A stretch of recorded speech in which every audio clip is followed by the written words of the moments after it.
Nós estamos de volta agora para conversar com o professor Nailor Marques Júnior para a gente falar sobre educação e mercado. Professor Nailor, muito bom dia. Bom dia. Acho que hoje é importante a gente falar sobre algo que tem a ver com sua área, com a nossa área, afinal eu também sou educador. Nós temos aí uma possibilidade de reforma no ensino médio. Como que você acompanhou as primeiras informações a respeito desse assunto? Eu acompanhei, como sempre, com muita alegria. Porque, na verdade, é o seguinte, por que nós estamos discutindo isso hoje? Por que esse é o nosso tema? Porque é o tema de todo mundo. Porque alguém teve coragem de dizer, vou colocar uma medida provisória. Assim que disseram, vou colocar uma medida provisória, criou um desespero geral. A regra, Ronaldo, é a seguinte, nosso ensino médio funciona, resposta sem titubear. Não funciona. Toda vez que você avalia os alunos, eles são péssimos. Não porque eles querem ser péssimos, porque a estrutura é péssima. A segunda pergunta seria, eu acredito que deve ser por medida provisória? Não. O Brasil inteiro sabe que não. Agora, queria abrir um parênteses aqui no medida provisória. Já toquei nesse assunto aqui uma vez. O Brasil é assim. Quando nós temos a Constituição de 88, a Constituição era para que o país fosse parlamentarista. Ocorre que, por alguma razão, algum interesse escuso, como tudo no Brasil, essa reforma, esse parlamentarismo não vingou. Então nós ficamos com um país presidencialista, com uma Constituição parlamentarista.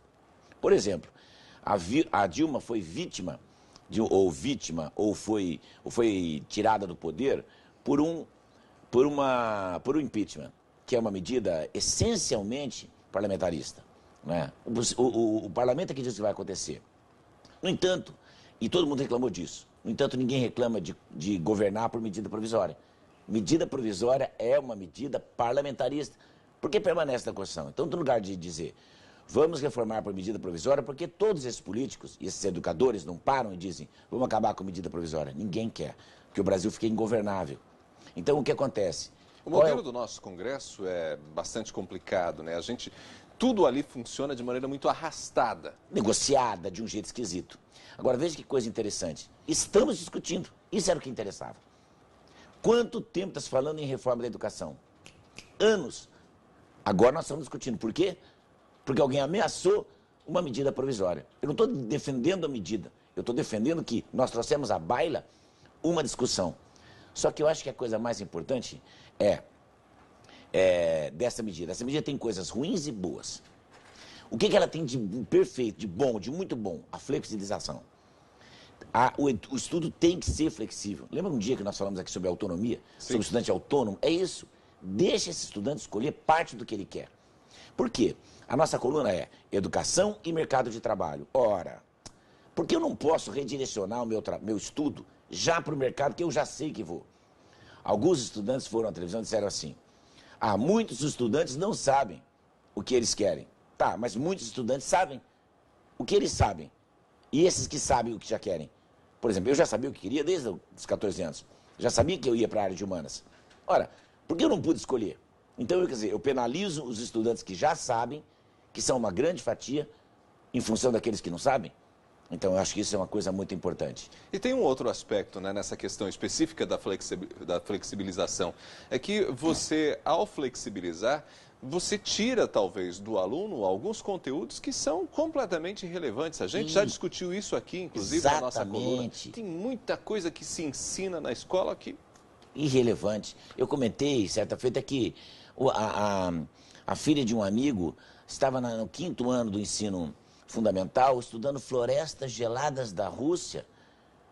No 5º ano do ensino fundamental, talvez nosso problema começa antes. Nós temos que começar a limpar de matérias, limpar de conteúdos, já no ensino fundamental. Primeiro a gente tem que alinhar o Brasil ao OCDE, para começar por aí. Eu não sei por que o Brasil não tem uma educação alinhada com a OCDE. Os países mais desenvolvidos, que fizeram grandes revoluções, estão lá.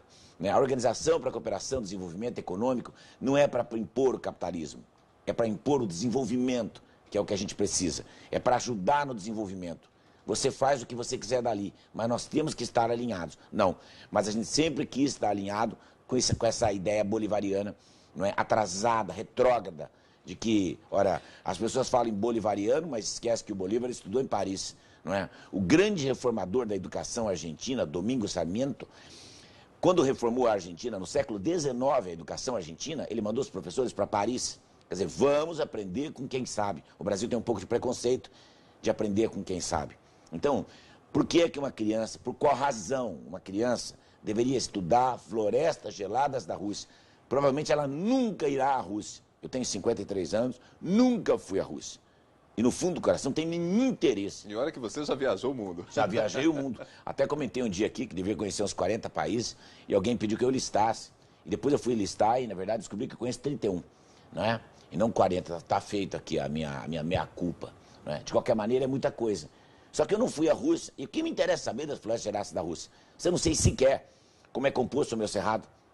Eu não sei sequer como é composta a floresta amazônica. Eu não sei o que significa tecnicamente Mata Atlântica. Por que é que vou fazer aquilo ali? Agora, repare que tem sempre um deputado querendo incluir história dos índios, história da África. Nessa base nova curricular, as pessoas querem tirar a história da Grécia e a história de Roma para colocar a história da África. Ora, eu não tenho nada contra a África, né? Entendo a participação dos africanos na construção da identidade nacional. Mas, por favor, a base do pensamento do Ocidente é uma base greco-romana. Eu não posso deixar de estudar o pensamento greco-romano, entendeu? Eu não posso deixar de estudar Aristóteles, Platão, Sócrates e a base do pensamento ocidental, não é? Para poder estudar algum pensador ou alguma tribo indígena ou qualquer influência que alguma tribo indígena africana tenha tido, alguma tribo africana tenha tido. Até porque as pessoas tratam a África como se a África fosse um país. A África é um continente, nós já falamos sobre isso. Não é? Parem de tratar a África como um país. A África é um continente, assim como a Latinoamérica também não é um país. É um continente. Não é? A diferença entre brasileiros, dois brasileiros, e um brasileiro e um venezuelano é monstruosa. A gente tem que entender isso um pouco, sabe? Fazer o aluno sair da escola preparado para o mundo que ele vai encontrar. Bom, a gente estava falando sobre alguns aspectos positivos desta reforma proposta para o ensino médio. O que mais que a gente poderia trazer? A divisão em grandes áreas do conhecimento. E outra coisa importante, quando ele divide em linguagem, em ciência da natureza, em ciência biológica, quando ele divide em ensino técnico, o que ele está dizendo? Algumas eu vou permanecer. Então vamos entender que flexibilizado vai estar metade. 1 ano e meio eu faço na base, ou seja, que eu tenho o que é fundamental. O outro ano e meio, permito que o aluno opte por fazer uma coisa diferente. Por quê? Porque é isso que ele vai optar, que tem a ver com o mercado de trabalho. Isso é muito importante, tem a ver com aquilo que ele já está vocacionado, com aquilo que ele tem. Ora, o aluno que não sabe, aí o aluno que está perdido, para isso você cria uma orientação, não é? Para ajudar ele a escolher. Mesmo assim, como é uma escolha, se ele fizer uma escolha errada, tudo bem, ele vai pagar pela escolha errada, mas é aquele que já sabe fazer a escolha certa. Isso é que é importante. Outra coisa, português, matemática e inglês não se negocia. Isso é importante. Então o aluno pode optar até um tanto. O básico ele não pode negociar. E eu já disse aqui uma vez, os países que têm educação de ponta são países que trabalham a língua materna, muito bem trabalhada, e vamos aceitar que os nossos alunos saem semi-analfabetos da escola, né, do ensino fundamental.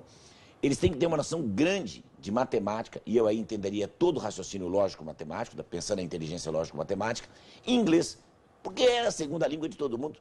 Não tem como, você não pode se virar no mundo, você não pode se imaginar cosmopolita sem que você tenha uma noção boa de inglês. Então, esses aspectos são absolutamente positivos. Agora, onde me parece que está o grande medo? O grande medo está que alguns professores estão imaginando que vão ficar sem disciplinas. Por quê? Porque como são eletivas, o aluno pode ser que não escolha dele. Vou dizer de novo, dê boas aulas, meu amigo. Né? Dê boas aulas que os alunos vão te escolher. Como são as grandes universidades americanas, não é? Como é na Alemanha, dê boas aulas, você vai ter alunos. Se você é um professor chato, se você é um professor ruim, se você é desatualizado, eu desejo que você fique sem aula. Eu não quero que venha o Ministério Público, não sou eu que desejo que você fique. Nós precisamos de aulas que façam sentido. Nós já falamos sobre isso. A aula tem de fazer sentido. Para isso, o professor tem que estar preparado, tecnicamente, pedagogicamente, para isso. Não é? Temos que pagar melhor? Sim. Temos que preparar melhor? Sim. Mas a gente também tem que fazer uma checagem de 2 em 2 anos, de 3 em 3 anos, do conhecimento desse professor. E uma outra coisa que eu queria aqui dizer. Vamos trazer professores que tenham reconhecido saber. Claro, há pessoas que têm reconhecido saber que não são formados nessa área. Mas parece que a gente voltou para a Idade Média e trouxe as corporações de ofício de novo. Não é? Se o mestre da corporação de ofício disser que eu posso, eu posso. Eu conheço grandes professores de língua portuguesa, pessoas que conhecem muito língua portuguesa, que conhecem muito matemática. E o sujeito é engenheiro. Ele, tecnicamente, não pode dar aula de matemática, porque ele é engenheiro. Mas se você for discutir matemática com ele, ou física, ou química, ele sabe muito mais do que alguém formado naquela área. Então, se você é bom, meu amigo, não tenha medo. A aula para você vai ter. Nailor, eu acho que esse é um assunto que vale a pena a gente voltar a ele, discutir em outro momento. Quem sabe na próxima semana. Por que não? Já fica o convite para você. Obrigado.